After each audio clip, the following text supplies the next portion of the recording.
Hello friends, ಹೇಗಿದ್ದೀರಾ? ಎಲ್ಲರೂ ಆರಾಮಿದ್ದೀರಾ ಅಂದ್ಕೋತೀನಿ. ನಾನು ಇವತ್ತಿನ ವ್ಲಾಗ್ನಲ್ಲಿ ಮಾರ್ನಿಂಗ್ ಟಿಫನ್ಗೆ ಸಿಂಪಲ್ ಬ್ರೇಕ್ಫಾಸ್ಟ್ ಅಂತಲೇ ಹೇಳ್ಬೋದು. ಮೆಂತ್ಯ ಭಾತ್ನ ಮಾಡಿದ್ದೆ.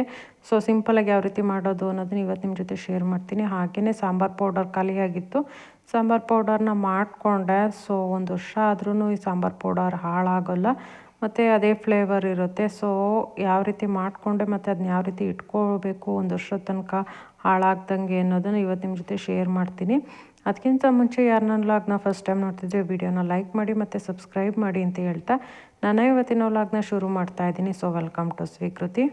ಮೊದಲಿಗೆ ಮೆಂತ್ಯ ಸೊಪ್ಪನ್ನ ಕಟ್ ಮಾಡ್ತಾ ಇದ್ದೀನಿ. ಒಂದು ಕಟ್ನಷ್ಟು ಮೆಂತ್ಯ ಸೊಪ್ಪನ್ನ ಕಟ್ ಮಾಡಿಕೊಂಡೆ. ಹಾಗೆಯೇ ಒಂದು 3 ಟೊಮೊಟೊ, ಹಾಗೆಯೇ 1-2 ಈರುಳ್ಳಿ, ಹಾಗೆಯೇ ಕರಿಬೇವಿನ ಸೊಪ್ಪನ್ನ ಕಟ್ ಮಾಡಿ ಇಟ್ಕೊಂಡು ಮೊದಲು ಕುಕ್ಕರ್ ಪಾನ್ಗೆ ಸ್ವಲ್ಪ ಎಣ್ಣೆನ ಹಾಕ್ಬಿಟ್ಟು 1-2 ಪೀಸು ಚಕ್ಕೆ ಮತ್ತು ಮೊಗ್ಗನ್ನ ಹಾಕ್ತಾಯಿದ್ದೀನಿ. ಸೊ ಇದನ್ನು ಎಣ್ಣೆಯಲ್ಲಿ 1-2-3 ನಿಮಿಷ ಫ್ರೈ ಮಾಡಬೇಕು, ಯಾಕೆಂದರೆ ಅದ್ರ ಫ್ಲೇವರ್ ಬಿಟ್ಕೊಳ್ಬೇಕಲ್ವ. ಸೊ ಅದರದ್ದು ಸ್ಮೆಲ್ಲೇ ಹೇಳ್ತಾ ಇರುತ್ತೆ ಅದ್ರ ಫ್ಲೇವರ್ ಬಿಟ್ಕೊತ ಫ್ರೈ ಆಯಿತಾ ಅಂತ ಅಂದ್ಬಿಟ್ಟು. ನಂತರ ಅದಕ್ಕೆ 1 ಸ್ಪೂನಷ್ಟು ಸಾಸಿವೆ, ಹಾಗೆಯೇ 1 ಸ್ಪೂನಷ್ಟು ಜೀರಿಗೆ, ಹಾಗೆಯೇ 1 ಟೇಬಲ್ ಸ್ಪೂನಷ್ಟು ಕಡಲೆಬೇಳೆ ಇಷ್ಟನ್ನು ಹಾಕಿ 1-2-3 ನಿಮಿಷ ಫ್ರೈ ಮಾಡ್ಕೋಬೇಕು. ಇದಂತೂ ಸಿಂಪಲ್ ಬ್ರೇಕ್ಫಾಸ್ಟ್ ಅಂತಲೇ ಹೇಳ್ಬೋದು, ಯಾಕೆಂದರೆ ಈಸಿಯಾಗಿ ಮಾಡ್ಕೋಬೋದು, ರುಬ್ಬೋ ಅಂಥದ್ದು ಏನಿರಲ್ಲ. ಬ್ಯಾಚುಲರ್ಸ್ ಫ್ರೆಂಡ್ಲಿ ಟಿಫನ್ ಅಂತಲೇ ಹೇಳ್ಬೋದು, ಯಾಕೆಂದರೆ ಬ್ಯಾಚುಲರ್ಸ್ ಇದ್ದವರು ಅಥವಾ ತಿಂಡಿ ಅಡುಗೆ ಮಾಡೋಕ್ಕೆ ಬರೋಲ್ಲ ಅಂತಂದವ್ರು ಈಸಿಯಾಗಿ ಮಾಡ್ಕೊಬಿಡ್ಬೋದು ಒಂದು ಕಟ್ಟು ಮೆಂತ್ಯ ಸೊಪ್ಪನ್ನ ತೊಗೊಂಡ್ರೆ. ಮನೇಲಿ ತರಕಾರಿ ಎಲ್ಲ ತರಿಸ್ದಾಗ ಮೆಂತ್ಯ ಸೊಪ್ಪು, ಸಬ್ಬಸಿಗೆ ಇಲ್ಲ ಪಾಲಕ್ನ ತರಿಸಿರ್ತೀನಿ. ಸೊ ತಂದರೆ 1 ಕಟ್ ತರಲ್ಲ, 2-3 ಕಟ್ ತಂದಿರ್ತಾರೆ. ಸೊ ಸೊಪ್ಪುಗಳು ತರಕಾರಿ ಥರ ಜಾಸ್ತಿ ದಿನ ಇಡೋಕ್ಕಾಗಲ್ಲ. ಹಾಗಾಗಿ ಫಸ್ಟ್ಗೇ ಬರೀ ಸೊಪ್ಪೆಲ್ಲ ಖಾಲಿ ಮಾಡ್ಕೊಂಬಿಡ್ಬೇಕು, ಇಲ್ಲಾಂದರೆ ಬತ್ತೋಗುತ್ತೆ. ಹಾಗಾಗಿ ಪಾಲಕ್ ಖಾಲಿ ಮಾಡಬೇಕು, ಇಲ್ಲ ಅಂತಂದರೆ ಮೆಂತ್ಯ ಸೊಪ್ಪನ್ನ ಡೈಲಿ ಅವುಗಳ್ದೆ ಏನಾದರೂ ತಿಂಡಿಗಳನ್ನ ಮಾಡಿಬಿಟ್ಟು ಖಾಲಿ ಮಾಡ್ಕೊಂಬಿಡ್ಬೇಕು. ಈರುಳ್ಳಿ ಸ್ವಲ್ಪ ಫ್ರೈ ಆದಮೇಲೆ ಕಟ್ ಮಾಡಿ ಇಟ್ಕೊಂಡಿದ್ದಂಥ ಟೊಮೊಟೊನ ಹಾಕ್ಬಿಟ್ಟು 1-2-3 ನಿಮಿಷ ಫ್ರೈ ಮಾಡಿಕೊಂಡು ಆನಂತರ 1 ಸ್ಪೂನಷ್ಟು ಶುಂಠಿ ಬೆಳ್ಳುಳ್ಳಿ ಪೇಸ್ಟ್ನ ಹಾಕ್ಕೋತಾ ಇದ್ದೀನಿ. ಒಂದು 10-15 ನಿಮಿಷದಲ್ಲೇ ತಿಂಡಿಗೆ ಮಾಡ್ಕೊಂಬಿಡ್ಬೋದು, ಅಷ್ಟು ಈಸಿಯಾಗಿರೋಂಥ ರೆಸಿಪಿ ಇದು. ಮನೇಲಿ ಮೆಂತ್ಯ ಸೊಪ್ಪು ತಂದಾಗೆಲ್ಲ ಈ ತಿಂಡಿ ಅಂತೂ ಕಾಮನ್ ಆಗಿದ್ದೇ ಇರುತ್ತೆ. ಆನಂತರ ಎಲ್ಲ ಸ್ವಲ್ಪ ಫ್ರೈ ಆದಮೇಲೆ ಕಟ್ ಮಾಡಿ ಇಟ್ಕೊಂಡಿರೋಂಥ ಮೆಂತ್ಯ ಸೊಪ್ಪನ್ನ ಹಾಕ್ತಾಯಿದ್ದೀನಿ. ಮೆಂತ್ಯ ಸೊಪ್ಪು ಅಂದರೆ ತುಂಬಾ ಒಳ್ಳೆಯದು ಆರೋಗ್ಯಕ್ಕೆ, ಬಾಡಿ ತಂಪಾಗಿರೋದಕ್ಕೆ ಎಲ್ಲದಕ್ಕೂ ತುಂಬಾ ಒಳ್ಳೆಯದು ಅಂತಲೇ ಹೇಳ್ಬೋದು. ಮೆಂತ್ಯ ಕಾಳನ್ನ ತಿಂದರೆ ನಮ್ಮ ಅಡುಗೆಗಳಿಗೆ ಬಳಸಿದ್ರೆ ಎಷ್ಟು ಹೆಲ್ತಿಯಾಗಿರುತ್ತೆ, ಅದೇ ರೀತಿ ಮೆಂತ್ಯ ಸೊಪ್ಪು ಕೂಡ. ಆನಂತರ ಒಂದು ಚಿಟಿಕೆಯಷ್ಟು ಅರಿಶಿನ ಪುಡಿ ಹಾಕಿ ಆನಂತರ ತಿಂಡಿಗೆ ಎಷ್ಟು ಬೇಕೋ ಅಷ್ಟು ಅಕ್ಕಿನ ತೊಳೆದು ಹಾಕ್ತಾಯಿದ್ದೀನಿ. ಅದಕ್ಕೆ ಪ್ರಮಾಣವಾಗಿ ಎಷ್ಟು ನೀರು ಬೇಕೋ ಅಷ್ಟು ನೀರನ್ನ ಹಾಕಿ ಉಪ್ಪು ಹಾಕಿ ಅದರದ್ದು ರುಚಿ ಎಲ್ಲ ನೋಡಿಕೊಂಡು ಖಾರಕ್ಕೆ ಎಷ್ಟು ಬೇಕೋ ಅಷ್ಟು ಖಾರದ ಪುಡಿ, ಹಾಗೆಯೇ 1-2 ಸ್ಪೂನಷ್ಟು ಸಾಂಬಾರು ಪೌಡರ್ನ ಹಾಕ್ತಾಯಿದ್ದೀನಿ. ಸ್ವಲ್ಪ ಕಾಯಿನ ತುರಿದು ಹಾಕ್ಕೋತಾ ಇದ್ದೀನಿ ಮತ್ತು 1 ಸ್ಪೂನಷ್ಟು ಗರಂ ಮಸಾಲಾನ ಹಾಕಿ ರುಚಿ ಎಲ್ಲ ನೋಡಿಕೊಂಡು 1-2 ವಿಷಲ್ ಮಾಡಿಸಿದ್ರೆ ಸಾಕು.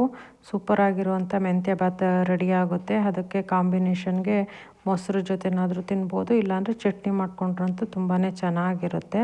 ಸೊ ಟಿಫನೆಲ್ಲ ಮುಗಿಸಿ ಸಾಂಬಾರು ಪೌಡರ್ ಮಾಡ್ಕೊಳ್ಳೋದಿತ್ತು. ಒಂದು ಸಲ ಸಾಂಬಾರು ಪೌಡರ್ ಮಾಡಿಕೊಂಡ್ರೆ ಒಂದು 6-7 ತಿಂಗಳಷ್ಟು ಯೂಸ್ ಆಗುತ್ತೆ. 1 kg ಅಷ್ಟು ಸಾಂಬಾರು ಬೀಜನ ತರಿಸಿರ್ತೀನಿ. ಸೊ ಈ ಸಲ ಅಂತೂ ಸಂತೆಯಲ್ಲಿ ಲೋಕಲ್ ಸಾಂಬಾರು ಬೀಜ ಬರುತ್ತಲ್ಲ ಅದನ್ನು ತಂದಿದ್ರು. ಸೊ ಹೈಬ್ರಿಡ್ ಕಾಳನ್ನ ತಂದರೆ ಅದರದ್ದು ಸ್ಮೆಲ್ಲೇ ಇರೋಲ್ಲ ಸಾಂಬಾರು ಪೌಡರಲ್ಲಿ ಅಂತಂದ್ಬಿಟ್ಟು ನಾಟಿ ಕಾಳನ್ನ ತಂದಿದ್ರು. ಸಿಕ್ಕಾಬಟ್ಟೆ ಮಣ್ಣು ಕಲ್ಲು ಇತ್ತು. ಸೊ ಅದನ್ನೆಲ್ಲ ಕ್ಲೀನ್ ಮಾಡಿಕೊಂಡು ಸಾಂಬಾರು ಪೌಡರ್ ಮಾಡ್ಕೊಳ್ಳೋದಾಯಿತು. ನೋಡೋಣ ಇದ್ರದ್ದು ಟೇಸ್ಟ್ ಯಾವ ರೀತಿ ಬರುತ್ತೆ ಸಾಂಬಾರು ಪೌಡರ್ದು ಅಂತಂದ್ಬಿಟ್ಟು ಮೊದಲಿಗೆ ಸಾಂಬಾರು ಬೀಜನ ಹುರ್ಕೊಂಡೆ. ಸೊ ಕಡಿಮೆ ಫ್ಲೇಮ್ನಲ್ಲಿ ಇಟ್ಕೊಂಡು ಒಂದು 3 ಸಲಕ್ಕೆ ಹುರ್ಕೊಂಡೆ ಮನೆಗೆ ಬಳಕೆಗೆ ಅಂತಂದ್ಬಿಟ್ಟು. 1 ಪಾವ್ನಷ್ಟು ಸಾಂಬಾರು ಬೀಜನ ಎತ್ತಿಟ್ಕೊಂಡು ಇನ್ನು ಉಳಿದಿದ್ದನ್ನೆಲ್ಲ ಹುರಿದಾಕಿದ್ದೀನಿ. ಹಾಗೆಯೇ 1 kg ಸಾಂಬಾರು ಬೀಜಕ್ಕೆ ಇನ್ನು ಬೇರೆ ಇಂಗ್ರೀಡಿಯೆಂಟ್ಸ್ನೆಲ್ಲ 1 ಪಾವ್ನಷ್ಟು ಹಾಕ್ಕೋತಾ ಇದ್ದೀನಿ. 1 ಪಾವ್ನಷ್ಟು ತೊಗರಿಬೇಳೆ, 1 ಪಾವ್ನಷ್ಟು ಕಡಲೆಬೇಳೆ, ಹಾಗೆಯೇ 1 ಪಾವ್ನಷ್ಟು ಉದ್ದಿನಬೇಳೆ, ಹಾಗೆಯೇ 1 ಪಾವ್ನಷ್ಟು ಮೆಂತ್ಯ, 1 ಪಾವ್ನಷ್ಟು ಹೆಸರು ಬೇಳೆ, ಹಾಗೆಯೇ ಜೀರಿಗೆನ ಸ್ವಲ್ಪ ಜಾಸ್ತಿನೇ ಹಾಕ್ಕೊಂಡಿದ್ದೀನಿ. 1.25 ಪಾವ್ನಷ್ಟೇನೋ ಜೀರಿಗೆನ ಹಾಕ್ಕೊಂಡಿದ್ದೀನಿ. ಜೀರಿಗೆ ಎಷ್ಟು ಹಾಕ್ಕೊಂಡ್ರೂ ಸಾಂಬಾರು ಟೇಸ್ಟ್ ಚೆನ್ನಾಗಿರುತ್ತೆ ಅಂತಂದ್ಬಿಟ್ಟು ಅದು ಎಲ್ಲ ಬೇಳೆಗಳಿಗಿಂತ ಜೀರಿಗೆನ ಸ್ವಲ್ಪ ಜಾಸ್ತಿನೇ ಹಾಕ್ಕೊಂಡಿದ್ದೀನಿ. ಸೊ ಬೇರೆ ಬಾಣಲಿಗಳಲ್ಲಿ ಹುರ್ಕೊಂಡ್ರೆ ಬೇಗನೆ ಒತ್ತಿ ಬಿಡುತ್ತೆ. ಸೊ ಹಾಗಾಗಿ ಸಿಲ್ವರ್ ಬಾಣಲಿ ಆಗಿಬಿಟ್ರೆ ಅಷ್ಟು ಬೇಗ ಯಾವುದೇ ತಿಂಡಿನಾದರೂ ಅಷ್ಟೇ, ಕಾಳು ಬೇಳೆಗಳಾದರೂ ಅಷ್ಟೇ ಬೇಗನೆ ಒತ್ತಲ್ಲ ಅಂತಂದ್ಬಿಟ್ಟು ಈ ಬಾಣಲಿಲಿ ಹುರ್ಕೋತಾ ಇದ್ದೀನಿ. ಸೊ ಮೊದಲೆಲ್ಲ ಸಾಂಬಾರು ಪೌಡರ್ ಮಾಡ್ಕೊಳ್ಳೋದು ಅಂತಂದರೆ ಯಾವ ರೀತಿ ಮಾಡ್ಕೊಳ್ಳೋದು ಅನ್ನೋದೇ ಗೊತ್ತಿರಲಿಲ್ಲ. ನಮ್ಮ ಅಜ್ಜಿ ಹೇಳ್ಕೊಡೋರು. ಸೊ ಆವಾಗ ಯಾವ ರೀತಿ ಹೇಳ್ಕೊಟ್ಟಿದ್ರು ಅದೇ ರೀತಿ ಇವತ್ತಿನವರೆಗೂ ನಾನು ಮಾಡ್ಕೋತಾ ಇದ್ದೀನಿ. ಕೆಲವರು ಇದ್ರ ಜೊತೆಗೆ ಕಲ್ಲು ಬರುತ್ತಲ್ಲ, ಸೊ ಅದನ್ನು ಹಾಕ್ಕೋತಾರೆ. ಕೆಲವರು ಈ ಕಾಳು ಬೇಳೆಗಳನ್ನೆಲ್ಲ ಒಂದೊಂದು ಪಾವು ಹಾಕ್ಕೋತೀವಲ್ಲ, ಹಾಗೆಯೇ ಒಂದು ಪಾವು ಅಕ್ಕಿನೂ ಹಾಕ್ಕೋತಾರೆ. ಅಕ್ಕಿನ ಹುರಿದಾಕಿ ಇದ್ರ ಜೊತೆಗೆ ಮಿಕ್ಸ್ ಮಾಡಿ ಮಿಲ್ ಮಾಡಿಸ್ಕೋತಾರೆ. ಯಾಕೆಂದರೆ ಸಾಂಬಾರೆಲ್ಲ ಸ್ವಲ್ಪ ಗಟ್ಟಿ ಬರಲಿ ಅಂತ ಅಂದ್ಬಿಟ್ಟು. ಬಟ್ ನಾನು ಅಕ್ಕಿ ಯಾವುದನ್ನು ಹುರಿದಾಕಲ್ಲ, ಕಡಲೆ ಹಾಕ್ತೀನಿ ಒಂದು ಪಾವ್ನಷ್ಟು. ಕೆಲವರು ಪಲ್ಯಕ್ಕೆ ಬೇರೆ ಪೌಡರ್ ಮಾಡ್ಕೊಂಡಿರ್ತಾರೆ. ಬಟ್ ನಾನು ಯಾವುದು ಪಲ್ಯಕ್ಕೆ ಅಂತಂದ್ಬಿಟ್ಟು ಬೇರೆ ಯಾವುದು ಪೌಡರ್ ಮಾಡ್ಕೊಳ್ಳಲ್ಲ. ಪಲ್ಯಕ್ಕೆ ಸಾಂಬಾರಕ್ಕೆ ಎಲ್ಲದಕ್ಕೂ ಒಂದೇ ಪೌಡರು.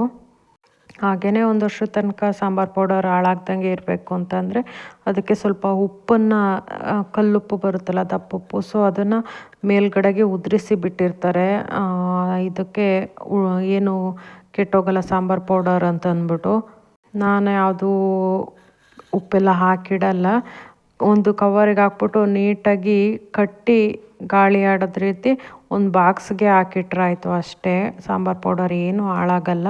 ಕಡಿಮೆ ಉರಿನಲ್ಲಿ ನೀಟಾಗಿ ಹುರ್ಕೋಬೇಕು. ಹುರಿಯೋದ್ರಲ್ಲೇ ಗೊತ್ತಾಗೋಗುತ್ತೆ ಸಾಂಬಾರು ಪೌಡರು ನೀಟಾಗಿ ಹುರಿದಿಲ್ಲ ಅಂತಂದರೆ ಬೇಗನೆ ಹುಳ ಆಗಿಬಿಡುತ್ತೆ. ಸೊ ಹಾಗಾಗಿ ಕಡಿಮೆ ಉರಿನಲ್ಲಿ ನೀಟಾಗಿ ಹುರ್ಕೊಂಡ್ರೆ ಬೇಗನೆ ಹಾಳಾಗಲ್ಲ ಸಾಂಬಾರು ಪೌಡರು. ಅದರದ್ದು ಫ್ಲೇವರು ತುಂಬಾ ಚೆನ್ನಾಗಿ ಬರುತ್ತೆ. ಸೊ ಚಕ್ಕೆ, ಮೊಗ್ಗು ಇವನ್ನೆಲ್ಲ ಸ್ವಲ್ಪ ಜಾಸ್ತಿನೇ ಹಾಕಬೇಕು. ಆವಾಗ ಸ್ವಲ್ಪ ಸಾಂಬಾರು ಪೌಡರು ತುಂಬಾ ಟೇಸ್ಟಿಯಾಗಿ ಸ್ಟ್ರಾಂಗಾಗಿ ಬರುತ್ತೆ. ಚಕ್ಕೆ, ಮೊಗ್ಗು ಈ ಥರ ಸಾಂಬಾರು ಪದಾರ್ಥಗಳನ್ನ ಜಾಸ್ತಿ ಹಾಕಿದಷ್ಟು ಸಾಂಬಾರಿನ ಟೇಸ್ಟು ಚೆನ್ನಾಗಿರುತ್ತೆ. ಚಕ್ಕೆ ಮೊಗ್ಗನ್ನ ಹುರಿದು ಇಟ್ಕೊಂಡು ಆನಂತರ ಚಿಕ್ಕದಾಗಿ ಮುರಿದು ಹಾಕ್ತಾಯಿದ್ದೀನಿ. ಇದಕ್ಕೆ ಮೇನ್ ಇಂಪಾರ್ಟೆಂಟ್ ಅಂದರೆ ಅರಿಶಿನ ಕೊನೆ ಅಂತಲೇ ಹೇಳ್ಬೋದು. ಏಕೆಂದರೆ ಸಾಂಬಾರು ಪೌಡರ್ಗೆ ಎಷ್ಟು ಹಾಕ್ತೀವಿ ಅಷ್ಟು ಸಾಂಬಾರು ಕಲರಾಗಿ ಬರುತ್ತೆ. ಸೊ ಹಾಗಾಗಿ ಅರಿಶಿನ ಕೊನೆನ ಎಷ್ಟು ಹಾಕಿದ್ರೂ ಕಡಿಮೆನೇ. ಸೊ ಹಾಗಾಗಿ ಸ್ವಲ್ಪ ಜಾಸ್ತಿನೇ ಸಾಂಬಾರು ಪುಡಿ ಮಾಡೋದಕ್ಕೆ ತರಿಸಿದಷ್ಟೇ ಅಲ್ಲದೆ ಮತ್ತು ಎಕ್ಸ್ಟ್ರಾ ಇತ್ತು. ಸೊ ಎಲ್ಲದನ್ನು ಹಾಕ್ತಾಯಿದ್ದೀನಿ ಕಲರೆಲ್ಲ ಚೆನ್ನಾಗಿರುತ್ತೆ ಅಂತ ಅಂದ್ಬಿಟ್ಟು. ಸೊ ಎಲ್ಲದನ್ನು ಹುರಿದಾದ್ಮೇಲೆ ಇದಕ್ಕೆ ಒಂದು ಪಾವ್ನಷ್ಟು ಕಡಲೆನ ಹಾಕ್ತಾಯಿದ್ದೀನಿ. ಕೆಲವರು ಅಕ್ಕಿನ ಹುರಿದಾಕ್ತಾರೆ, ನಾನು ಅಕ್ಕಿನ ಹುರಿದಾಕಲ್ಲ. ಅಕ್ಕಿನ ಹುರಿದಾಕಿದ್ರೇ ಬೇಗ ಸಾಂಬಾರು ಪೌಡರು ಹುಳ ಆಗಿಬಿಡುತ್ತೆ. ಸೊ ಕಡಲೆ ಹಾಕಿದ್ರೆ ಬೇಗ ಹುಳ ಆಗಲ್ಲ. ಸೊ ಎಲ್ಲದನ್ನು ಹಾಕಿ ನೀಟಾಗಿ ಮಿಕ್ಸ್ ಮಾಡಿ ಸ್ವಲ್ಪ ಹೊತ್ತು ತಣ್ಣಗಾಗೋದಕ್ಕೆ ಬಿಟ್ಟು ಅರಿಶಿನ ಕೊನೆನ ಅಷ್ಟೇ ನೀಟಾಗಿ ಚಚ್ಚಿ ಚಿಕ್ಕದಾಗಿ ಪುಡಿ ಮಾಡಿ ಹಾಕಿದ್ದೀನಿ. ಸೊ ಸಾಂಬಾರು ಪೌಡರು ತುಂಬ ಚೆನ್ನಾಗಿಯೇ ಬಂತು. ಸೊ ಈ ರೀತಿ ಒಂದು ಪ್ಲಾಸ್ಟಿಕ್ ಕವರಲ್ಲೇ ನೀಟಾಗಿ ಹಾಕಿ ಕಟ್ಟಿ ಬಾಕ್ಸಿಗೆ ಹಾಕಿಟ್ಟಿದ್ದೀನಿ. ಸೊ 6 ತಿಂಗಳಾದ್ರೂ 1 ವರ್ಷ ಆದ್ರೂ ಹಾಳಾಗೋಲ್ಲ. ಸೊ ನನ್ನ ಇವತ್ತಿನ ವ್ಲಾಗ್ ನಿಮಗೆ ಇಷ್ಟ ಆಗಿದ್ರೆ ವಿಡಿಯೋನ ಲೈಕ್ ಮಾಡಿ ಮತ್ತು ಸಬ್ಸ್ಕ್ರೈಬ್ ಮಾಡಿ ಅಂತ ಹೇಳ್ತಾ ನನ್ನ ಇವತ್ತಿನ ವ್ಲಾಗ್ನ ಮುಗಿಸ್ತಾ ಇದ್ದೀನಿ. Thank you.